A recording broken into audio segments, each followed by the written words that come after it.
Welcome back to the Press Box Preps Edition. I'm Daily Chronicle sports editor John Stife. I'm here with sports reporter John Solly and sports reporter Nick Gertz. He woke up at 2:30 today.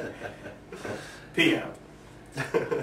So we've got we're more than halfway through the prep football season. We've got 4 weeks left, and it looks like we have a couple teams that are going to compete for the playoffs. Genoa Kingston still undefeated at 5-0. Talk a little bit about Friday's game against Winnebago. Well, it was a revenge game for Genoa Kingston. They went to Winnebago on Winnebago's homecoming and won 28-12, avenging a 1-point homecoming loss at Genoa Kingston last year. Chris Wilkins had another big game, another 100-plus yards rushing, but what I was really impressed with was the linebackers. Sean McIntyre forced a key fumble in the third quarter that put the game out of reach for the Cogs.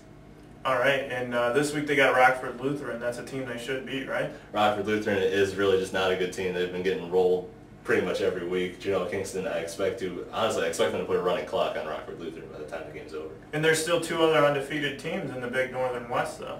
Stillman Valley and Oregon, and those two teams are coming up after Rockford Lutheran, so that's going to be a key couple games. All right, DeKalb, they played their only home game of the year on Saturday. It was a nice day, nice afternoon, but the football wasn't that good. They ended up losing 42-6 to Glenbard South. It looked like a team that they just weren't competitive with from the start.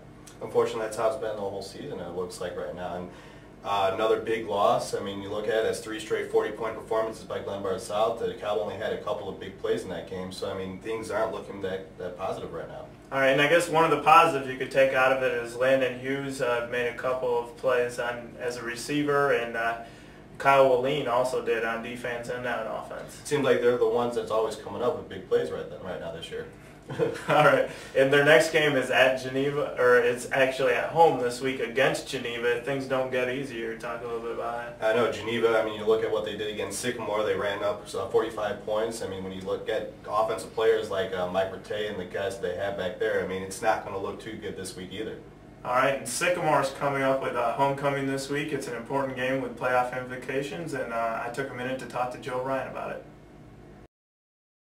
Well, I know they're very well coached. I mean, Kevin does a great job getting his guys to do what he wants them to do, and they're going to do that very well. And what that means is they're going to come right at you at waist level, whether they're running back, quarterback, lineman, linebacker. I mean, it's a physical game, and I always felt like anytime I've had teams go up against his teams, my teams have always gotten better because they had to. So, you know, it's going to be a really physical game, and you better match it. That was Coach Ryan talking about Friday's game against Rochelle. The Spartans are 3-2 right now, and they have 4 tough games ahead. What's it going to take for them to make the playoffs? Well, 5 wins makes you playoff eligible. 6 wins automatically get you in. If you have 5, it depends on playoff points and schedule and who you played, and that will determine whether you get in or not. And who they play after this week is Glenbard South, Batavia, and Yorkville. So this game against Rochelle has extra importance, right? Exactly. I mean, when you look at it, if they lose this game, they got to win 2, possibly 2, and maybe the last 3 of those games to get into the playoffs. When you got Yorkville, you see DeKalb already won, so that's probably a win right there. So they need to pull out at least 1 win against those last 2 teams. Which makes this Friday's game even more important. We'll be back next week and talk about that game and the other 2, see if Genoa Kingston's still undefeated. Once again, if you got any questions or comments, send them to sports@daily-chronicle.com. We'll see you next week.